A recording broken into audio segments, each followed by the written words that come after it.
Sometimes learning Japanese feels like you are drinking an entire ocean or eating an entire whale. And whether you are in Japan, whether you are not in Japan, you could be learning so much. And there are so many things that I would do all over again if I were to start Japanese. People say that the best way to learn Japanese is what works for you, but you don't necessarily know what works for you until you start. If you've seen my previous videos on Japanese, you may know that I spent years wasting time on outdated traditional methods that will have you forgetting what you learn like immediately after learning it. So today I'm giving you the secrets of how to start your Japanese learning journey. And we have a really amazing sponsor for today's video, so I'm very happy and excited to talk about that. It's going to be good for whatever method that you choose to do, and will give you a very strong foundation in the Japanese language that will carry over as long as you continue to study Japanese. But without further ado, I'm Tori, I live in Japan, and welcome to my channel.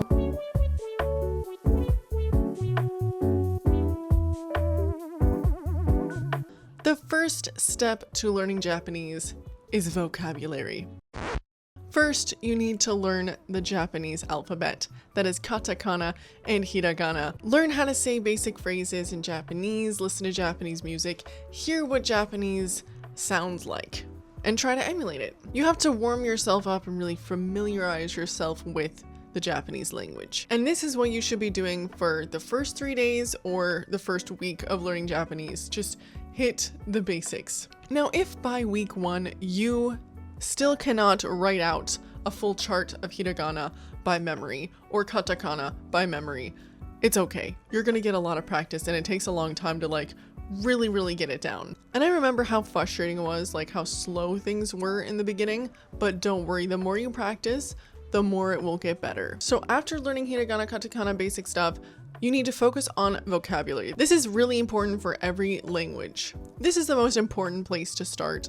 It's just learning as much vocabulary, as much words as you possibly can.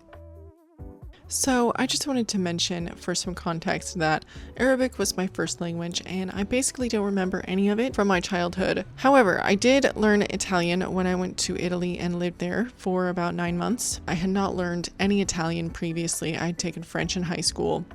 None of it stuck. Didn't know how to speak French. But in Italy, after listening to the language, being immersed in the language, and learning as much vocabulary as possible, I was able to communicate and understand people very easily within 9 months. Now, Romance languages are really easy to learn compared to Japanese. Japanese is one of the hardest languages to learn for an English speaker.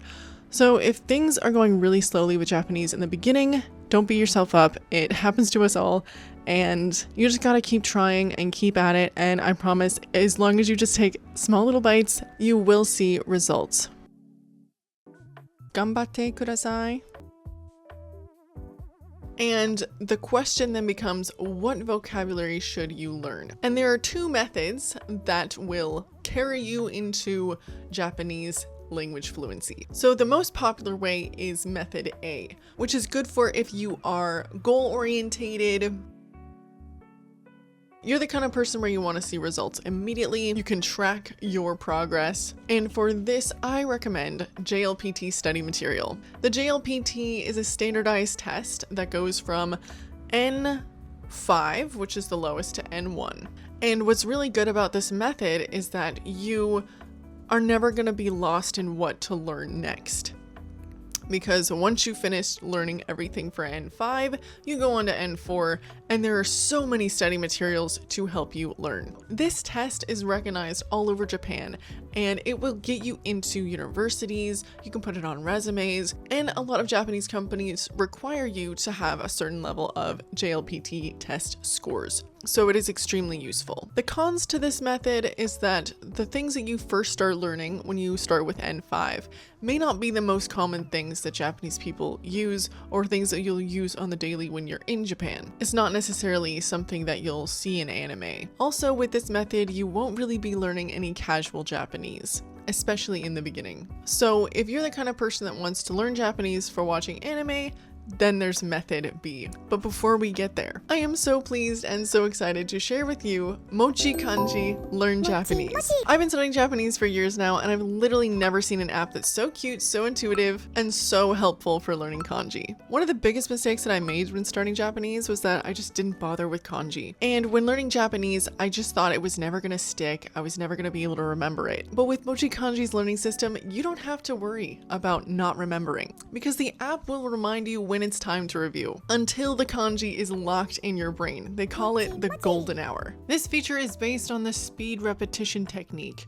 a learning method of reviewing what you've already learned in intervals. So it's basically real-world application and context, so you can learn Japanese completely stress-free. In the lessons, you will learn words and kanjis with flashcards, including meanings, audios, sample sentences, and interactive quizzes. This boosts your Japanese memorization. This is the kind of app that you look forward to using every day and will actually better your life. One of the things I loved about this app was how it caters to the two best textbooks for starting Japanese, Mina no Nihongo and Genki, as well as the JLPT N5 to N2, or really wherever you want to start, it has your back. I am planning on taking the N3 by next summer, and I was freaking out wondering how I was going to study all that kanji. MochiKanji is the literal light and the dark abyss of kanji learning. It doesn't waste your time with random words that you will not use, and it calibrates perfectly to your Japanese learning journey, whatever it may be. Moreover, all your learned words will be classified into 5 levels of memorization, from level 1, newly learned words, to level 5, long-term memory. You can check the level of each word in the digital notebook. In the kanji tab, you'll learn the kanji characters through mnemonics, related vocab, and stroke order writing practice. If you encounter new words, check J Dictionary and you can save these for a later review.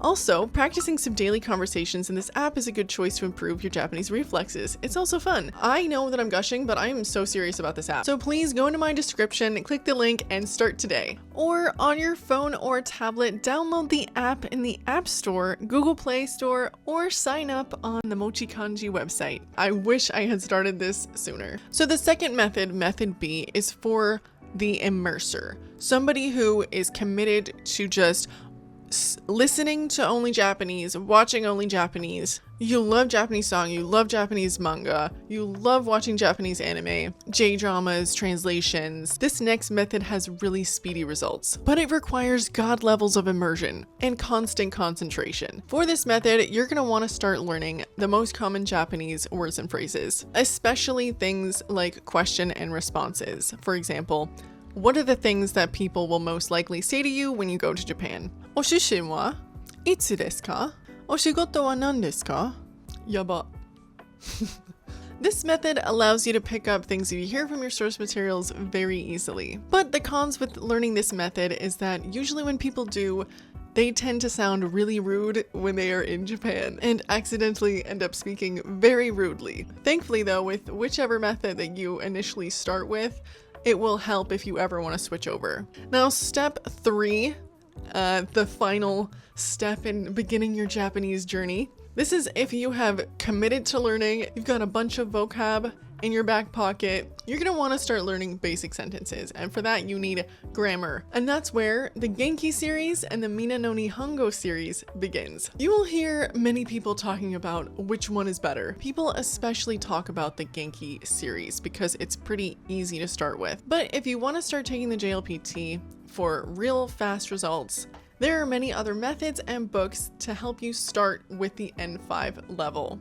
I think that most people start with either one of these series because it's pretty easy and intuitive to get into, and it provides you a very solid foundation for the Japanese language. However, when people finish the series, book 1 and book 2, they're shrugging their shoulders going, okay, what am I gonna do next? And even if you're not initially absorbed into the JLPT, after Genki and Mina no Nihongo, you're gonna start thinking, okay, I need to figure out what I don't know. So JLPT is a natural gravitational pull as the next step. Now in future videos, I'm gonna go in depth with both of these books, give you a honest review because I have studied both of them in depth. But if you want my summary and my recommendation, I say Start with Genki. If you're working in a Japanese setting, however, and the Genki textbook descriptions are not cutting it for you in terms of politeness, try Mina no Nihongo. However, if you are starting from the bottom, from the most basic Japanese, you've never looked at it before, Mina no Nihongo is a very scary book.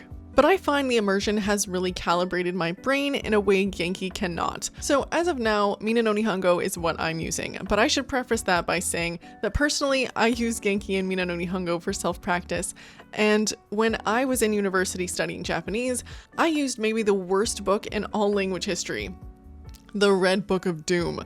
This book was an absolute nightmare, and I had these convoluted explanations to Japanese that made no sense, and I think it made my Japanese worse. It didn't use the Japanese alphabet, and Mina no Nihongo is basically the opposite of that. It's my intuitive breath of fresh air. But again, I will do a whole background of these books in the future. So if you liked this video, don't forget to like and subscribe, because if you don't do that, how will I know that you liked it? I am a small channel, and I run off of your love purely, and nothing else. So one of the biggest tips that I could give any person starting Japanese is not to give up and to study every day, even if it's 15 minutes a day using the MochiKanji app. I used to think that you really needed to be immersed in the language to really pick it up and understand it, but I am learning so much on my own, even in Japan, and I wish that I had set a better foundation for myself before coming here. And I didn't think that like the little things like learning kanji was gonna matter so much, but now that I'm here, it absolutely does, and I wish that I had learned more. And I know sometimes we're busy, like, you know, I have a full-time job, I have a YouTube channel, but I always make time to study Japanese because it is so much fun, because like learning a language, you can learn how you learn how you communicate with people, and I just find it so interesting. But anyway, I hope that you like this video, and if you want to learn more about how not to study Japanese, click here to my other videos. I also made a video going over casual Japanese terms that was super fun, had a lot of words that I'd never used before but I've heard before, and as somebody who like practices in a textbook, it's really important to know like casual terms, honestly. And please sign up for the MochiKanji app today. It will be a lifesaver for you. Day 1, it will teach you katakana, hiragana, and the basics of Japanese. The app literally knows when you need to study. It's the best. Anyway, that is all. Thank you so much. I'm pretty sure the lighting has changed in here. Anyway, Chubbs fell over. Please subscribe. Anyway, this was fun. I'll see you later. Bye.